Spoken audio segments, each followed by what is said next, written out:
The staff looked her up and down, then laughed. You're probably in the wrong place. Our dresses start at $80,000. We don't rent. She was denied a wedding dress fitting at the city's most elite bridal salon because of how she was dressed. Even when Celine showed her appointment email, they refused to believe her. One whispered, did she steal someone's invite?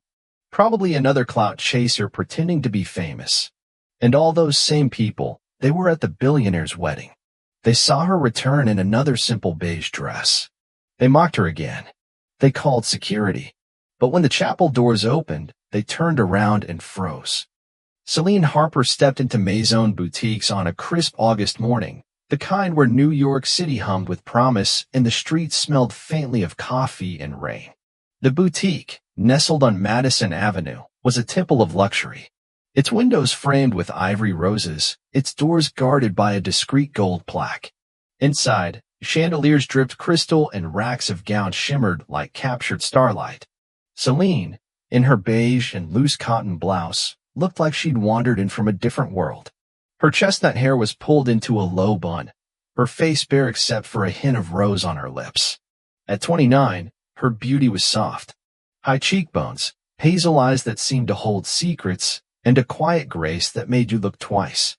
She carried a canvas tote, unbranded, slung over one shoulder. The staff, for women in tailored black dresses, their hair sleek as their smiles, paused mid-conversation. The tallest, Vivian, arched a brow. Can we help you? Her tone suggested the answer was no. Celine smiled, unruffled, and pulled out her phone. I'm here for my fitting. Celine Harper, 11 o'clock. She turned the screen, showing an email with the boutique's logo and her appointment details. Vivian's eyes flicked to the screen, then back to Celine's outfit. A smirk curled her lips. I'm sorry. There must be a mistake. Our gowns start at $80,000. This is a private atelier. Her voice was syrupy, but the barb was clear. The other three, Leia, Elise, and Sophie, exchanged glances, their lips twitching. Leia, the youngest, leaned forward, her voice a stage whisper. Did she steal someone's email? Happens all the time. Celine's expression didn't waver. No mistake, she said, her voice calm, like a stream over stones. I placed my order 6 months ago. Custom design, ivory silk, diamond embroidery.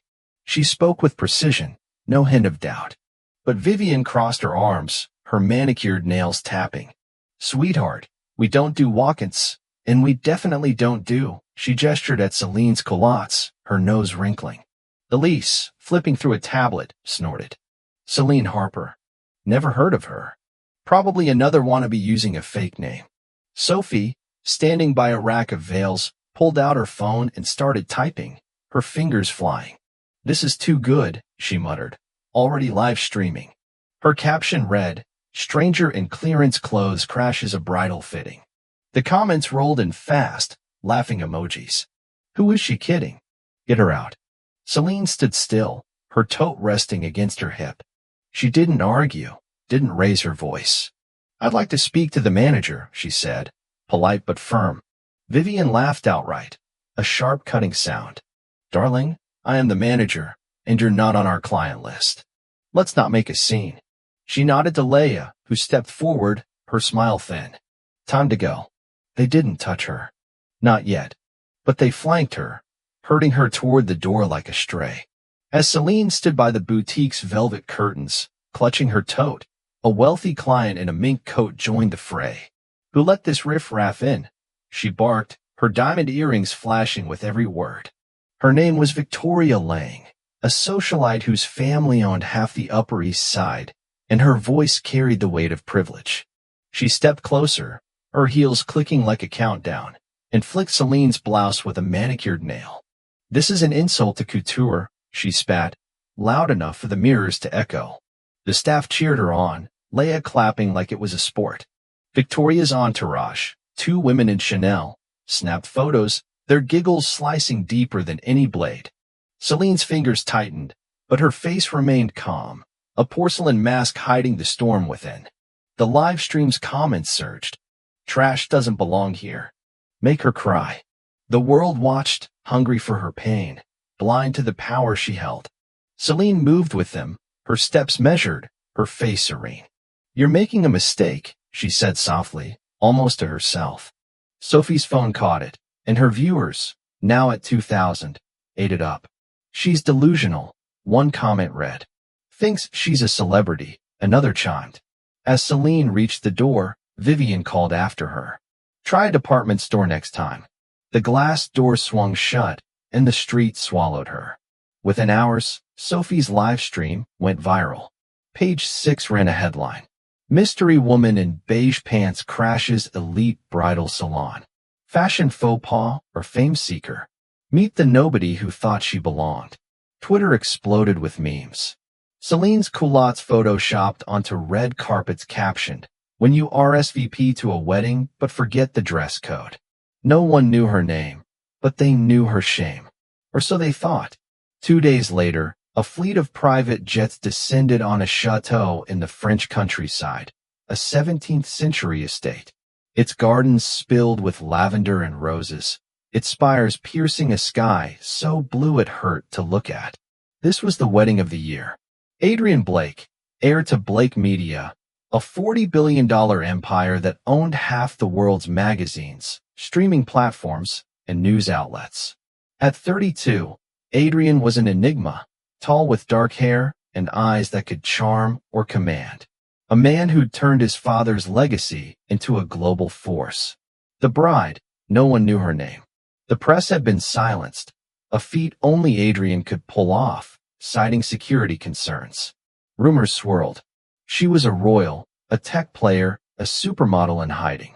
The guest list was a who's who of fashion and power. Editors, designers, influencers, all sworn to secrecy. Invitations had gone out to Maison Boutiques' staff, Vivian, Leia, Elise, Sophie, along with a dozen influencers who'd amplified the live stream. They assumed it was their clout that got them in. Sophie, now with 10,000 new followers, strutted in a crimson gown, her phone already out.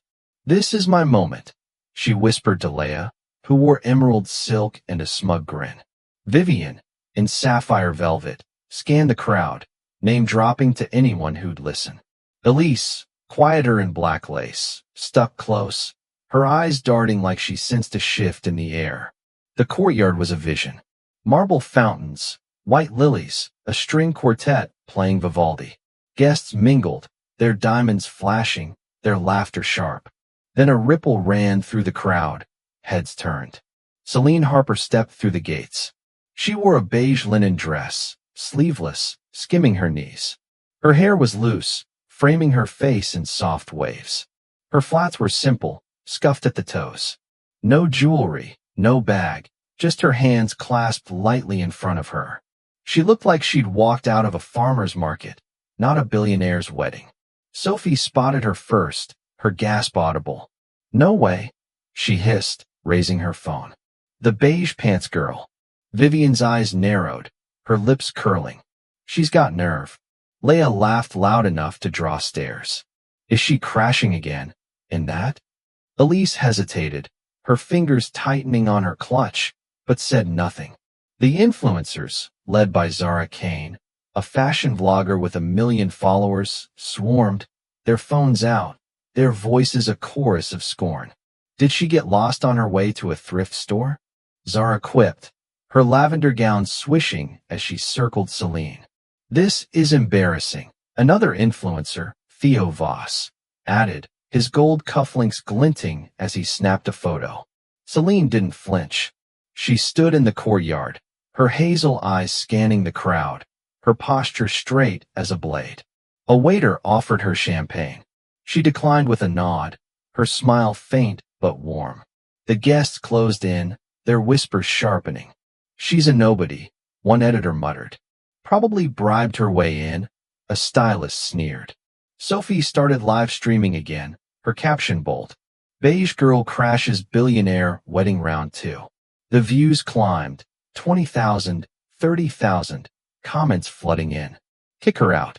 What a loser." Vivian stepped forward, her voice slicing through the music. "You don't belong here," she said loud enough for the quartet to falter. In the courtyard, As Celine faced Vivian's accusations, a cluster of fashion interns gathered near the fountain, their lanyards swinging like nooses. One, a sharp-eyed girl named Tessa, stepped forward, her voice loud with ambition. "She's probably here to steal a gown," she shouted, pointing at Celine's tote as if it hid a crime. The interns hooted, egged on by Tessa's grin, and one threw a macaron, the pink crumbs staining Celine's dress. "Take it away," another yelled, their laughter a vicious tide. Sophie's live stream zoomed in, capturing the smear on Celine's hem. The intern's taunts now trending as beige girls beat down. Celine brushed the crumbs away, her movements deliberate, but each jeer landed like a stone, piling higher. The crowd fed off it, their phones immortalizing her shame, oblivious to the empire she commanded. "This is a private event. Leave or I'll call security," Leia chimed in. "Don't humiliate yourself again." Zara's laugh was a whip. "She's already doing that, honey." The crowd pressed closer, their phones a wall of lenses capturing Celine's silence, her stillness. She looked at Vivian, her gaze steady, almost gentle. "I'm invited," she said, her voice low but clear. "Check the list." Vivian scoffed, waving a hand. "You're not on any list." She signaled to a guard, a burly man named Hugo with a buzz cut and an earpiece. He approached, his hand hovering near Celine's arm. "Ma'am, let's go," he said, his tone flat. Celine didn't move. "Ask for Adrian," she said, her eyes locked on Hugo's. "He'll clear this up." The name dropped like a stone, and for a split second, Vivian hesitated. Then she laughed, harsh and bright. "Adrian Blake? You're dreaming." Hugo grabbed Celine's elbow, firm but not rough, and began leading her toward the gates. The crowd followed, a pack scenting blood. Sophie's live stream hit 50,000 viewers, her voice gleeful. "Here we go again. Beige girl gets the boot." Zara tossed her hair, calling, "Maybe try a courthouse wedding next time." Theo shouted, "Send her to the cheap seats." Their laughter echoed off the Chateau's stone walls, a sound that could break weaker hearts. As Hugo led Celine forward, a famous designer, Julian Rex, known for his avant-garde runways, joined the mob, his silk scarf fluttering like a flag of contempt. "This is why we gatekeep," he declared, his voice booming. He leaned toward Celine, his cologne sharp, and sneered.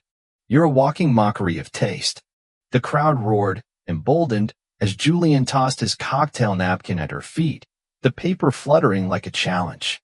Zara and Theo echoed him, chanting, "No taste, no place." Sophie's stream hit 60,000, her lens lingering on Celine's dusty flats, now specked with dirt from the path. Celine stepped over the napkin, her spine straight, but the designer's words clung like damp air. Each syllable a wound no one saw bleed. The world laughed louder, blind to her strength. Celine walked on, her dress catching the breeze, her face unreadable. Halfway to the gates, a tech heir named Priya Shah, draped in a gown of molten gold, pushed through the crowd, her bracelets jangling like chains. "She's scamming us all." Priya shrieked, her voice shrill enough to silence the quartet. She pointed at Celine, her nails like daggers, and spat, "You think you're clever sneaking in? You're nothing." The crowd surged, phones flashing, as Priya grabbed a glass of rose from a passing tray and flung it at Celine. The pink liquid splashed her dress, dripping down her legs. Sophie's live stream exploded. 80,000 viewers now, comments screaming, drowned the fraud.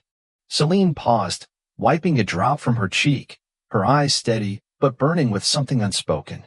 Priya laughed, triumphant, as the mob howled, their cruelty a wildfire. No one dared to stop. She didn't beg, didn't argue.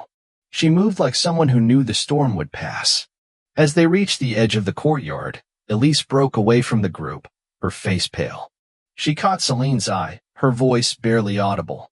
"I'm sorry," she whispered, then turned back, swallowed by the crowd. Celine nodded, a flicker of warmth in her gaze, but said nothing. Hugo's grip tightened as they neared the gates, the crowd's jeers peaking. "Wedding crasher," someone yelled. "Go home," another taunted.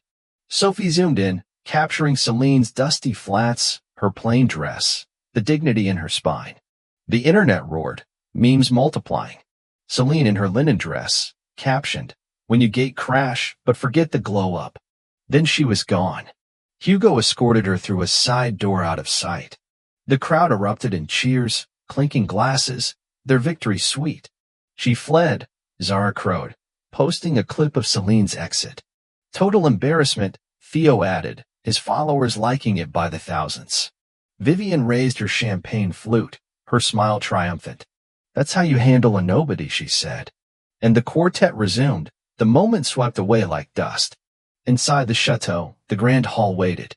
Its ceilings painted with cherubs, its floors gleaming marble, its tables set with orchids and crystal. Guests drifted in, their gowns rustling, their chatter buzzing about the beige girl scandal. Sophie refreshed her live stream stats, 100,000 views now. Her DMs flooded with brands wanting collabs. Vivian worked with a Vogue editor, dropping hints about her instinct for spotting fakes. Leia and Zara posed for selfies, their captions smug, keeping it classy at the wedding of the year. Only Elise stayed quiet, her eyes on the doors, her fingers twisting her necklace. The hall dimmed, candles flickering to life. A hush fell as the ceremony loomed. Adrian Blake appeared at the altar, his dark suit tailored to perfection, his presence electric. He stood alone, his eyes scanning the room, a faint smile playing on his lips. The guests leaned forward, breathless. Where was the bride? Whispers spread. Had she canceled? Was there a scandal? Sophie started typing, ready to break the news. Then the doors swung open. Every head turned. Celine Harper walked in. She wore the gown, the one she'd been banned from trying on. Ivory silk cascaded like a waterfall, its bodice encrusted with diamonds that caught the candlelight and burned. The skirt flowed behind her, a delicate train whispering across the marble. Her hair was swept up, a single diamond clip gleaming like a crown. She was breathtaking, not just for the dress, but for the power in her step, the fire in her eyes. On her arm was Adrian Blake, his hand steady, his gaze locked on her like she was the only truth in the room. The hall was silent, a collective gasp frozen in time. Vivian's flute slipped from her hand, shattering on the floor. Sophie's phone trembled, her live stream still running, now at 200,000 viewers. Zara's jaw dropped, her lavender gown suddenly garish. Theo's cufflinks seemed to choke him. Elise's eyes widened, a tear slipping free. The guests, editors, designers, moguls, stared, their certainty crumbling. Celine didn't look at them. She walked forward, her arm in Adrian's, her chin high, her grace a blade that cut through their scorn. Adrian stopped at the altar, turning to face the crowd. His voice was low, but it carried like thunder. "This is Celine Harper," he said. "My wife." The word landed like a bomb, shattering the room. "We've been engaged for 2 years, planning this day in secret. Not for fame, but for us. Celine asked me to keep her name out of the press, and I did. Not because she's weak, but because she's stronger than anyone here." He paused, letting the truth sink in. Celine stood beside him, her gown a beacon, her silence louder than any speech. Adrian's eyes hardened, but his tone stayed even. "She's also the founder and CEO of Eve, the fashion label you've all been wearing without knowing it." Gasps rippled through the crowd. Eve minimalist, revolutionary, a brand that had surged from nowhere to dominate runways and red carpets. Its creator was a mystery, her identity guarded like a state secret. Until now. Celine built Eve from nothing, Adrian continued, his pride a living thing. No investors, no connections, just her designs, her vision, and a laptop in a Brooklyn studio. Today, Eve is valued at $10 billion, and she's about to take it public for $1.2 billion. She owns this industry, whether you like it or not. The crowd was a sea of stunned faces. Vivian's knees buckled, her sapphire dress pooling as she gripped a chair. Sophie's live stream surged to 500,000. Comments screamed, "She's Eve's CEO." "We had no idea." Zara's phone slipped, cracking on the marble. Theo muttered, "Impossible," but his voice was hollow. Elise's tearful smile grew. She'd known, somehow, that Celine was more. Adrian's voice sharpened, a blade unsheathed. In Maison Boutiques, Celine's been negotiating to acquire it for months. As of yesterday, she's the controlling owner. Vivian gasped, a strangled sound. Leia's emerald gown seemed to choke her. Sophie's stream caught it all, her viewers now at 700,000. The internet ablaze. Adrian's gaze swept the room, pitting the guilty. You mocked her. Humiliated her. Live-streamed her pain. You judged her for her clothes, not her heart. And you were wrong. He nodded to a woman in a gray suit. Elena Ruiz, Celine's chief of staff, stepped forward with a tablet glowing. Elena, Adrian said, name them. Elena's voice was ice. Vivian Morrow, Leia Tran, Sophie Bell for orchestrating and live-streaming Celine's humiliation at Maison Boutiques. Zara Kane and Theo Voss for amplifying the slander. Here, you're done. Guards moved swift and silent. Vivian screamed, this is a mistake. As Hugo took her arm, leading her out, her sapphire dress caught on a table, tearing at the seam. Vivian was dragged toward the gates, her gown now a crumpled ruin. The crowd's silence was deafening, broken only by her desperate pleas. I built Maison Boutiques, she screamed, her voice cracking as Hugo's grip held firm. Outside, paparazzi swarmed, their cameras relentless, capturing her mascara-streaked face, her torn hem trailing in the dust. A headline flashed on a reporter's phone. Boutiques' manager, fired by mystery bride. Social media turned.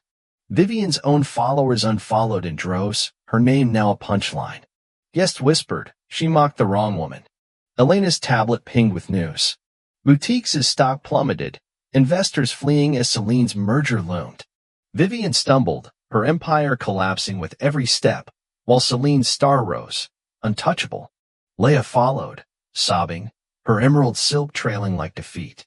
Sophie tried to stop streaming, but a guard confiscated her phone, her 800,000 viewers watching her fall. Zara's protests, I'm Zara Kane, faded as she was escorted past the lilies, her lavender gown a fading spark. Theo stammered, I didn't know. But the guards were deaf, marching him to the gates. Priya's exit was a spectacle of shattered pride. As guards escorted her out, her gold gown caught on a rose bush, ripping audibly, her bracelets clattering to the ground. You can't do this, she wailed. But the paparazzi were merciless, their flashes blinding as they shouted, Smile, Priya. Her tech empire's shares tanked. News of her disgrace spread faster than Sophie's live stream. Guests murmured, she threw wine at Celine. Serves her right. Online, hashtag Priya Falls trended, her brand deals canceled, her followers deserting her for Celine's grace. The Chateau's gates slammed shut behind her, locking out her arrogance forever. While Celine's vow of respect echoed, a beacon for a new era, the press waiting outside went wild. Flashes lit the night. Headlines forming. Fashion elite ejected from Blake wedding. Celine Harper, Eve's secret queen, takes revenge. Social media erupted. Celine Harper trended globally. Memes now celebrated her gown, her grace, her power. The world rewrote her story in real time. Celine stepped forward, her voice soft but unshakable. This isn't about revenge, she said, the hall hanging on her words. It's about respect. I built Eve to create beauty, not division. But I've seen how this industry chews up anyone who doesn't fit its mold. That changes now. She paused, her hazel eyes sweeping the room, resting briefly on Elise, who stood alone, her face streaked with tears. Maison Boutiques will merge with Eve. No more gatekeeping. No more cruelty. We'll design for every woman, not just the ones you deem worthy. The crowd was silent, some nodding, others too stunned to move. Celine's gaze softened, but her resolve was iron. And to those who judge me, learn from this. Kindness costs nothing, but cruelty has a price. She turned to Adrian, her hand finding his, their connection a quiet fire. The officiant, a silver-haired Frenchman named Father Julien, stepped forward, his robes rustling. The ceremony began. Vows exchanged under a canopy of stars. Celine promised to stand by Adrian, her voice steady as dawn. Adrian vowed to be her shield, his eyes never leaving hers. The kiss was gentle, a seal of equals. The reception unfolded in the gardens, lanterns glowing, music weaving through the air. Celine and Adrian danced, her gown shimmering like moonlight, his hand steady on her back.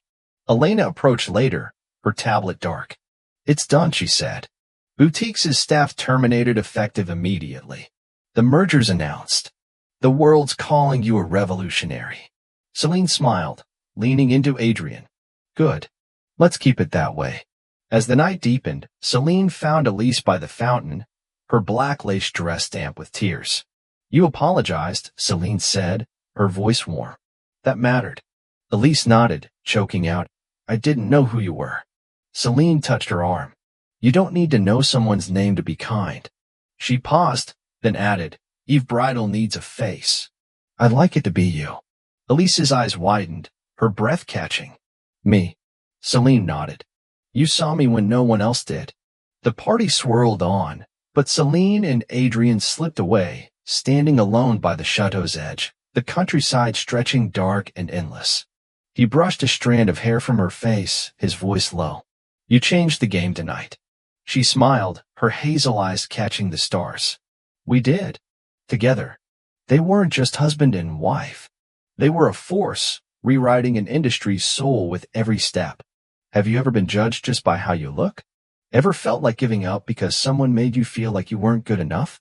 Don't let someone else's prejudice define your worth. Because like Celine, sometimes the strongest response isn't what you say, it's how you walk. Head high, shoulders back, into a wedding where no one thought you belonged. If this story touched you, share it. Someone out there is searching for a reason to keep standing.